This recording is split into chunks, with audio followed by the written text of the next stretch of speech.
Alright, this review is on One Piece chapter 835, and we get some information on Big Mom, and we find out how is she able to make everything go alive in this whole fucking messed up world that she has, or this crackhead world that is created, that Oda has created. So basically all the citizens in Whole Cake Island have to give a part of their soul as like a freaking monthly rent or something like that. Like, I'm not sure the details, but they have to give a part of her soul to Big Mom's power, or like her devil fruit is a soul fruit, and she's able to spread it out to many like inanimate objects or possibly animals, and they absorb it, and all the inanimate objects come to life. So basically, anyone who came up with the theory of her like taking people's souls and putting it into objects, it was pretty much right. You know, even the animals have souls, the trees have souls, everything that's inanimate or alive has a soul from a human. Now I wonder if they'll go in the direction of like in Hunter x Hunter, kind of like when when they would take when the ant would eat the humans and would like lay eggs, and they would still remember when they were human. I wonder if like any inanimate object is gonna remember part of their humans, like, you know, like their human souls, or like memories from when they were human. I wonder if they're gonna go in that direction. That'd be pretty interesting if they do go to that. I doubt it, but you know, it's a good thought to throw in there. We get some flashback on how Nami dealt with the brulette ugly bitch, and they were able to get away from her because freaking Nami pulls out her weapon out of her boobs and like attacks her. And then Carrot, man, I really like how Carrot takes charge and she doesn't hesitate to attack. But here it backfires because she tries to attack, and what the Charlotte bitch has is that she has this reflection power. It's like a mirror where it mirrors all your punches, which is what she used on Luffy in a couple chapters back. And she's able to capture Carrot inside a mirror, and she's like, ah! And here's probably my favorite part of the chapter personally, because I'm a Chopper fan, but I'm also like, I get frustrated with Chopper because he pulls the bitch card too much, and he finally takes initiative and he eats one of his little like candy balls, and he gets all huge and muscular and like rah, and then I'm like, oh, it's been so long since I've seen Chopper like take any kind of charge without him being a bitch. Like, he doesn't hesitate. Like, he's like, oh, I'll hold him off now. I mean, he like takes all the trees and they all attack him. He's like, rah, poof, poof. And I'm like, finally, Christ, Chopper, like, give yourself some more credit. You're a lot stronger than you think, or give yourself credit for it. I'm tired of him pulling the bitch card. I want him to learn some hockey. I want some more upgrades for Chopper.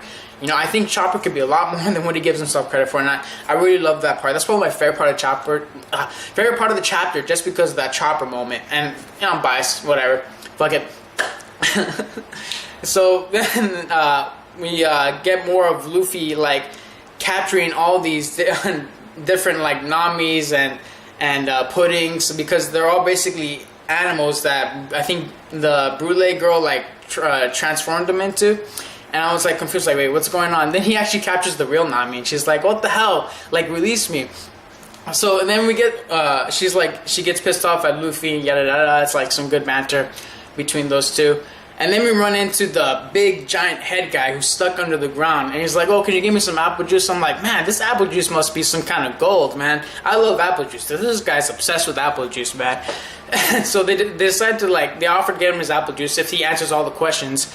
And he actually spills out who he is, and he gives information on Big Mom, and he explains her power, and he has a lot of information, but he keeps calling her Lin Lin, and I'm like, wait, what's Lin Lin? I keep forgetting, like, Lin Lin, Big Mom. He goes back and forth between calling her Big Mom and Lin Lin. I'm like, does he know her personally? But then we get the information drop that this man, this dude, this poor soul, stuck it into Big Mom.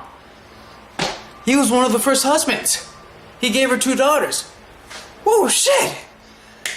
I don't know whether to clap for you for your bravery or whether to feel sorry for you, because he got thrown to the curb after he gave her 2 daughters. And they're like, what? You were the husband of Big Mom? So this guy's like, he's going to be a really important character, man. I think he's kind of funny. He's got some good humor. I wonder if he has any powers of some sort.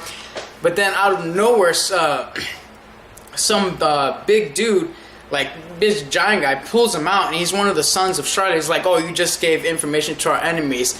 He's like, oh wait, no, please, I want to see my daughter, so and so, or can I see Lola too? She's also for someone very important. Let me speak to Big Mom. And then Nami's like, wait, Lola, that rings a bell. Ding ding ding ding, Lola. So basically, we all knew all the leading up, all the build up. We know Lola's probably Big Mom's daughter. I'm almost 100% sure that's pretty much the case. So, but here's the thing that I was thinking that in the past, like when we pretty much knew that Lola was Big Mom's daughter, I always thought that since Nami had saved her life, maybe she can pull that card with Big Mom and get maybe some sort of help or mercy of any kind. I thought maybe that could help with the plot, but since in a couple chapters back we saw Big Mom kill her own son and not even give a shit, is that gonna work? I don't think they're gonna be able to pull that card with the Yonko, because she doesn't seem to care at all when she killed one of her sons. So if Lola had ran away, I'm pretty sure she's not gonna care about Lola anymore. I don't think they're gonna pull that card. I thought maybe they could, but I'm not so sure Nami or any of the Straw Hats can pull the card like, oh, we saved your daughter, you know, you owe us. That's not gonna happen. I'm pretty sure Big Mom's not gonna give a shit that they had saved Lola. I really liked this chapter. There was some good information, some good progression with the story.